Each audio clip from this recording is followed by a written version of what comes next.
Today we have a very interesting speaker who contributed a great deal to IVF, Gábor Vajta. Thank you very much for accepting my invitation to this interview. Thank you. Thank you for the invitation. What would you consider your most important contribution to in vitro science? I have two things. First, vitrification. When I entered the bovine IVF, we could try to make IVF embryo cryopreservation by slow freezing methods, but the quality of our embryos that time, I am talking about 1992, 1993, was much inferior.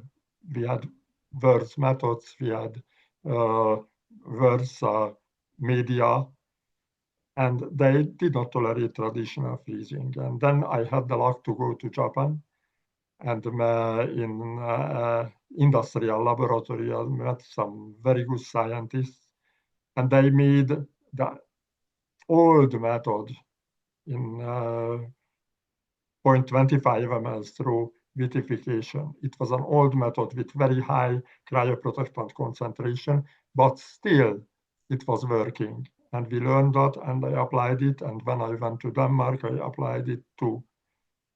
And then I have seen some preliminary attempts to make high-speed vitrification, not 2000 Celsius from it, but 20,000 or more.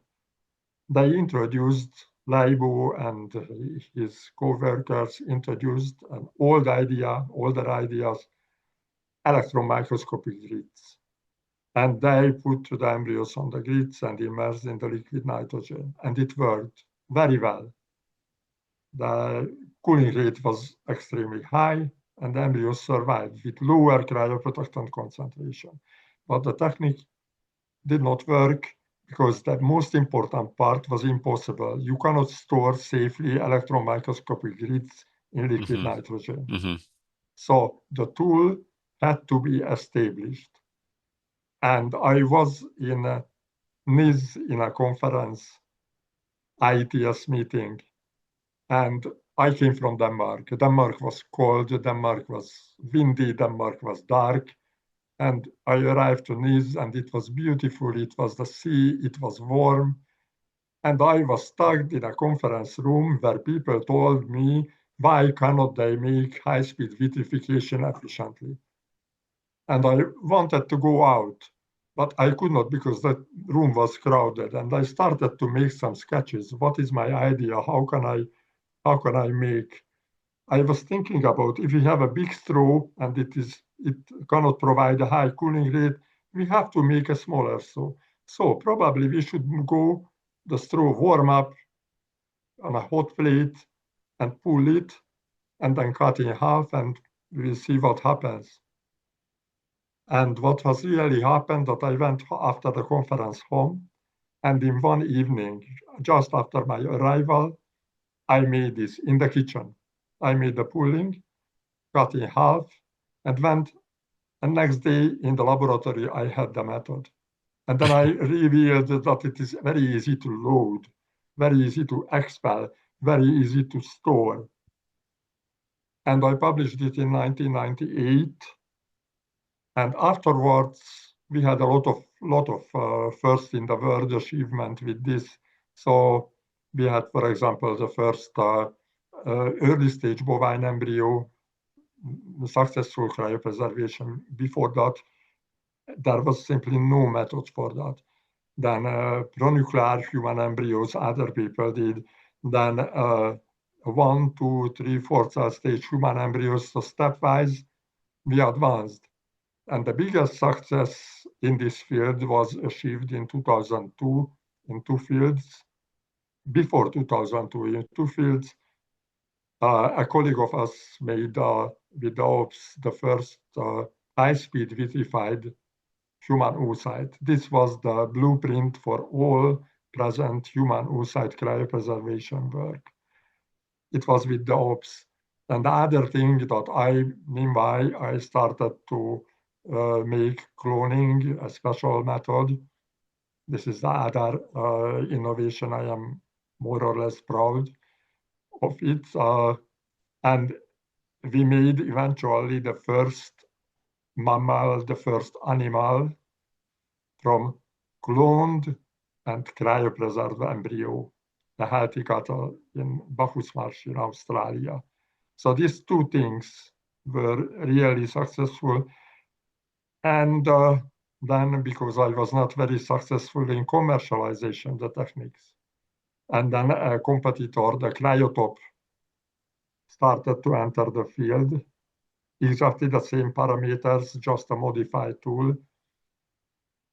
Some people regard better. Of course, it is mine, the OPS. I, of course, regard OPS better. I know that clinics who start to use cryopreservation, vitrification, or somebody new embryologist comes in, they regard the OPS much easier to learn. People who are used to cryotop, they say it is easy. But newcomers prefer OPS. And this is also a kind of argument for it. And right now it is commercialized. And just 2 months ago, we got the CE mark. So the publication and the CE mark was separated 27 years. And this is one of the biggest problems in embryology, that a simple innovation requires, for administrative, for other reasons, 27 years to get acknowledged in the European Union. Now we try to get it more popular and to get recognized by people, but of course it is too late. So this was the OPS. Very interesting. Now, what do you think was this pivotal point for success? The cooling rate, composition, vitrification medium? I think both. The concentrations of the solutions, the equilibration and dilution times, temperature. It was eventually not as easy as I described. So I had to make maybe about 50 to 100,000 embryos and oocytes vitrification. Still, I could do the parameters fix. But all this together made a very stable and very reliable technology. Of course, the main component was that we had a very stable volume, and accordingly, we had a very stable cooling rate, small volume, but exactly the same volume in each OPS, each vitrification procedure. So we were over the 20,000 Celsius per minute, which I regard critical for successful vitrification. And this way, I already regarded the full thing in 2002 finished, and I turned to another subject. I think it was a capital mistake. I should have to press again and again the vitrification and the OPS that time, but I regarded the mission accomplished, and I was distracted by a new subject, and it was the somatic cell cloning. You see, inventors usually are at the end of the line of the of the remuneration, the salary. So, for example, from vitrification, from 2005, from 2010, many clinics, especially the pioneer clinics, got a lot of money. And it did not reach the inventors in no way. So I, for example, up till 2020, I did not get any benefit, any profit from this vitrification. Why? The full world used the principles I established in 1998. Do you think that the same medium, the same, I guess protocol would be a little bit different, but the same medium could be used for vitrification of both eggs and embryos. It can be the same for all stages of development. Yeah, the same medium we offer both for embryos and oocytes. On the other hand, oocyte vitrification was always a much, much more demanding part. And in bovine, so first problem is that we had no model for oocyte cryopreservation because mouse is intrinsically different. It is very bad model for human embryology. Even if they use as a standard, it is very bad. Too small, different metabolism, different everything. We would be very happy to use bovine, but unfortunately, neither bovine nor porcine oocytes survive vitrification. In very lucky case, some of them survive, but it is almost impossible to standardize. On the other hand, human oocytes are, and we are lucky with that, relatively easy to cryopreserve, still much more difficult than human embryos. And I think the main difference is the size, because the human oocytes are one of the largest cells in the body, and also they are a globe. And if you see the fibroblasts, small cells, flat cells, very easy to cryopreserve. Sperm, very easy to cryopreserve.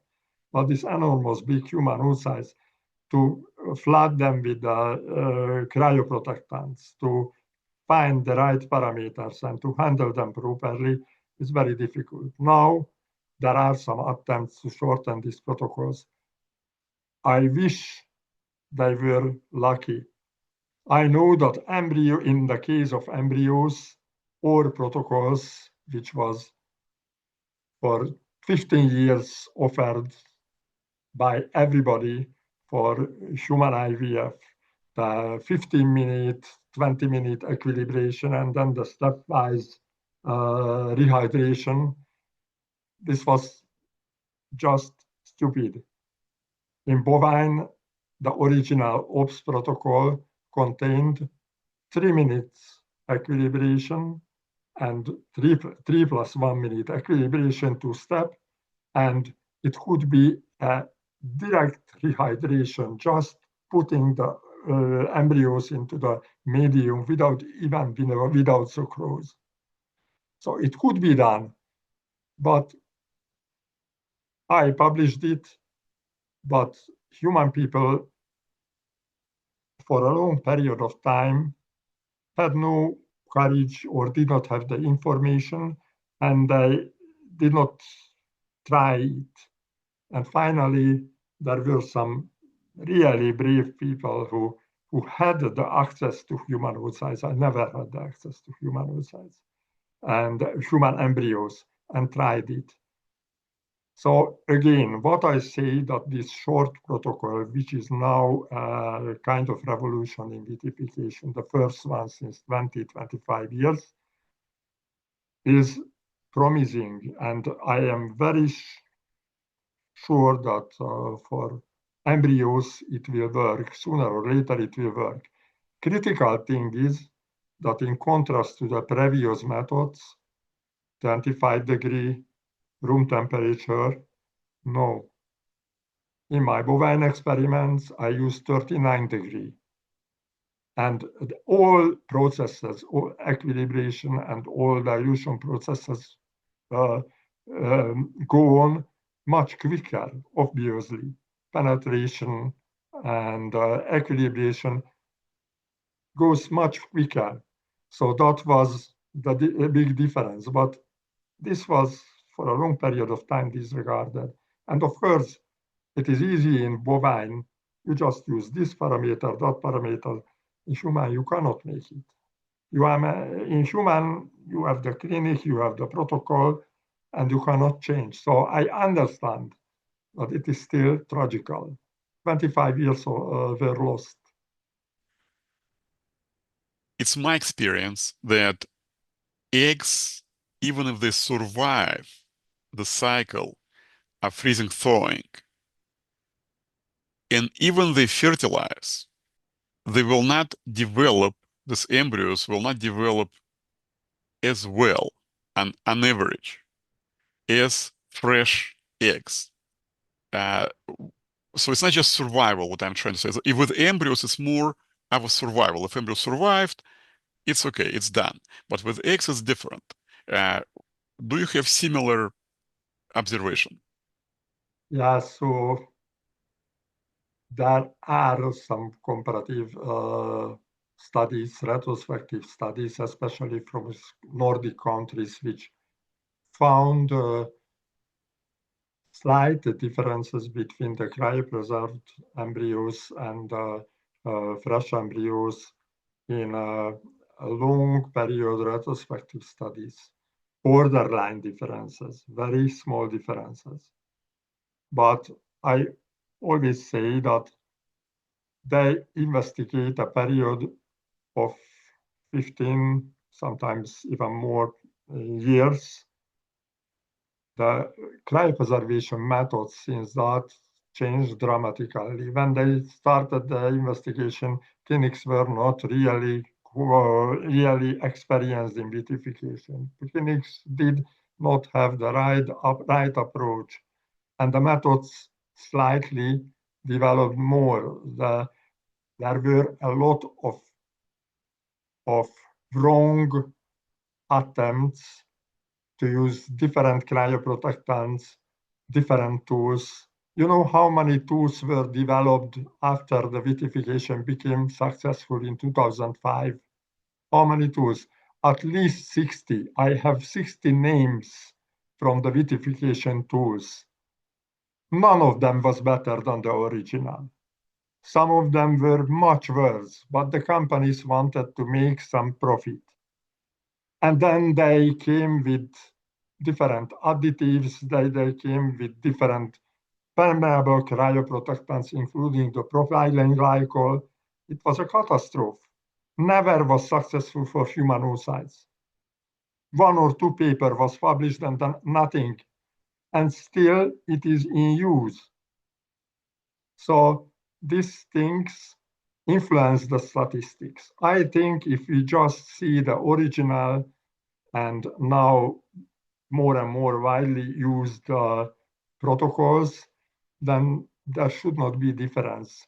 I think we are very lucky in human embryology because in contrast to bovine, in contrast to porcine, and especially in contrast to sheep, once a human embryo is alive, once survives the in vitro period, once it establishes a pregnancy and proceeds, there is a very good chance that a healthy offspring will be born. And this is not the case in domestic animals, maybe in goats, yes. And if you are very precise in bovine, you use the right method, you can have wonderful offspring, but just a slight deviation from the protocol and you will have the large offspring. In human, it is not typical, otherwise IVF will be forbidden. And it is a pure evidence that in England and also in Australia, at the same region, same patients, same age, everything the same, and one clinic produces at the first attempt 20% or less babies, and the other clinic 40% or more babies. It is because of the clinic. It is because of the work, but still the developmental abnormalities are not different, and that is our pure luck. So do you think that there is a possibility that what we do at the very, very early stage of life, conception, in the first few days of development, can have long-lasting consequences, or they're pretty much What I want to forgotten? say, they have long-lasting consequences, yes, definitely. But these long-lasting consequences don't result at the worst outcome in humans. We have no drastic increase in developmental abnormalities. We have no drastic increase in abortions, lack of pregnancies or very early losses of pregnancies may occur in larger number. But this is not what is shocking people, what avoid people to go to human IVF. The babies which are born are 99% or more healthy, and the families are happy. And that is, you cannot explain why does it happen, but that's why we can have human IVF. If I understood correctly what you said, in bovine, you do see long-term consequences, potentially. Absolutely, absolutely. If you make badly the cloning, up till 30% of the offspring are developmentally handicapped. They have abortions, they have still be births, and it is up till today a big problem. It is not necessarily related to cloning, the cloning principle. And that's a big misunderstanding, because if you make the cloning properly, you can minimize to almost zero the developmental problems. But such developmental problems may happen also if you make vitrification improperly, if you make embryo culture improperly, and it is visible. The farmers see them and they are embarrassed and they don't want anymore your technology. Large offspring syndrome was not started when we started cloning. It was before. In sheep, it was related to high serum level. Some people say it is related in cattle also to high serum level. I don't think so. And the original person who described this phenomenon, Jeremy Thompson, he also says that in bovine there is no such syndrome, but there are other things. I made vitrification with wrong parameters, and I had definitely large offspring embryos. So it was part of it. I always think that if you don't do it well, anything may happen with the embryos. I just say that in humans, these consequences are not so shocking, because the embryos either survive, develop to normal offspring, or die at the very early stage. I see that you are surprised, but for me, seeing the animal field and the human field, it is absolutely evident. Explain, please, more about dry incubators. 80%, 70% of the incubators in embryology are dry incubators. And many papers prove that dry incubator results in 10, 15% lower embryo development. So if you see the overall outcome for the world, at least 50,000 or 100,000 embryos are lost, or no, babies are lost, just because many clinics use dry incubators. Do you think the volume and the ratio of oil and medium would affect embryo development, and which system in your experience is better? This is a question which was my subject since 20 years, when I started to make the somatic cell cloning with zona-free embryos. And it was definitely a problem that the early stage, if I culture them in droplets individually, then they made a conglomeration and they made a mega embryo, which was absolutely useless.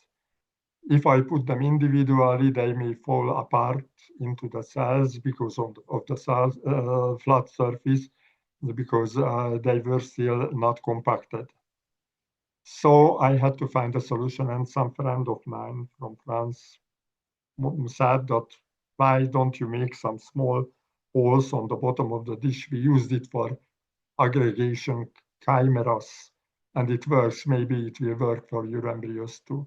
So I practically stole the idea, but with his consent, and I started to make this different types of, with a iron needle and a pressure, mechanical pressure on the bottom of the dish, very, very ugly wells, in fact, but it worked beautifully. And the embryo development without the zona and individual in these wells was exactly the same with zona and in groups. So this well of the well provided them the group effect, I suppose. And there were afterwards some measurements which proved this idea that in these small wells, like a cradle, the embryos establish their own microenvironment, including the pH, the oxygen, solution components, and growth factors, ligands that may help themselves to develop, which are provided in group by other embryos. They produce it for themselves. And this system could be very useful also in humans when you have just a few embryos and there is no group effect. Or in some situations where, again, you have zona-free embryos and you want to culture them, much bigger chance to develop this.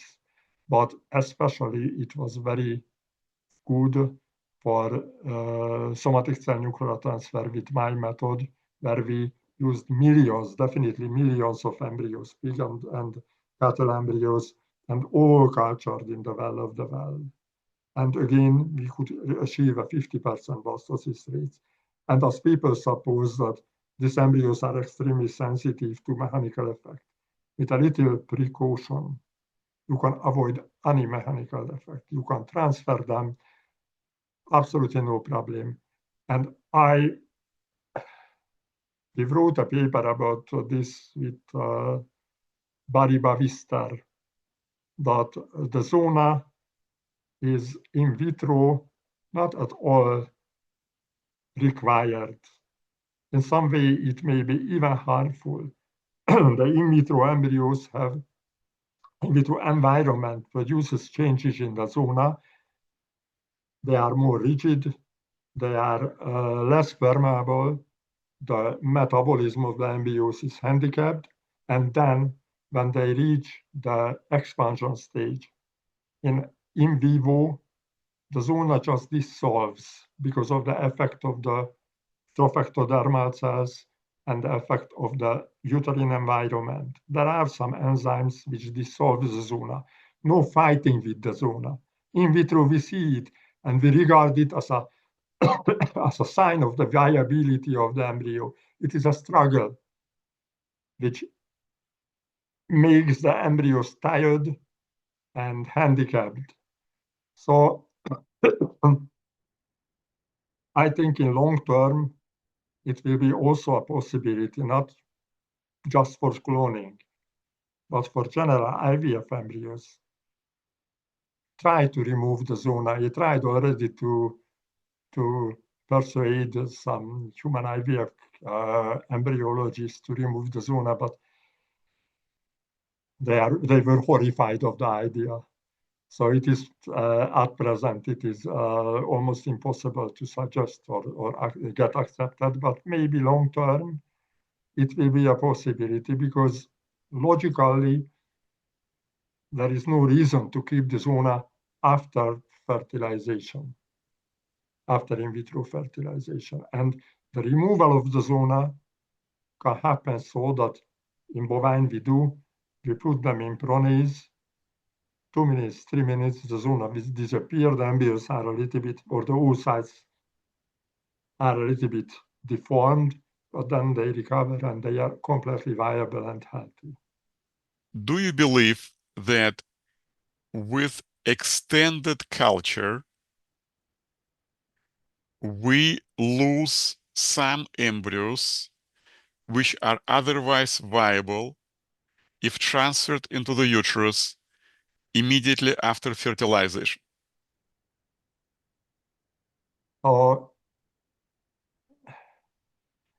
I have seen just collected two latest papers from David Gardner, who was the person who pressed very hard the blastocyst culture, and I respected his work very, very much.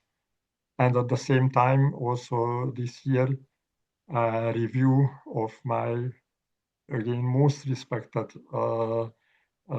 Professor Gleicher, who is definitely against the abuse of the prolonged culture, abuse of the PGD, PGS, PGTR. I think it is very difficult to evaluate, especially for a person who is outside the human IVF world. What I can say that I had no choice, because bovine embryos cannot be transferred in early stage. They die. Pig embryos cannot be transferred in early stage, just blastocyst stage. We don't really know, at least I don't know, and several years ago for sure nobody knew what is the reason of this difference, but they die in the uterus or in the oviduct. Human embryos, one-cell embryos, can be put in the uterus and they survive. Again, a pure luck, and extremely lucky. So we have the choice in humans. But I think, because I am not involved in this situation, I think eventually the outcome, the overall outcome will define it. There are always some fashions. Sometimes it is the freeze-all strategy. Sometimes it is the blastocyst culture. Then it is the assisted hatching, embryo glue, and they come up. Everybody starts to use it, and then they go down. And basically, just a very few things remain and slowly modify the human IVF. And it is as the end of this discussion, probably a good final word from my side, that where is our science compared to the general trend in high technology, molecular biology, computer technology, and so on and so on. So just imagine an embryologist. He starts to work in a human IVF laboratory in the 90s. And then he has a car accident and he falls in coma for 20 years. And in 2015, 2020, he goes back to a human IVF laboratory and looks around, sits down and starts to work. Because nothing is new in the laboratory. Just imagine the same person working in a molecular biology laboratory as I worked at the Mount Sinai Hospital. And for the southern boat, we had to go to the male toilet and take tissues, paper towels, and use that for eliminating the water from the jails. And now he goes to a laboratory.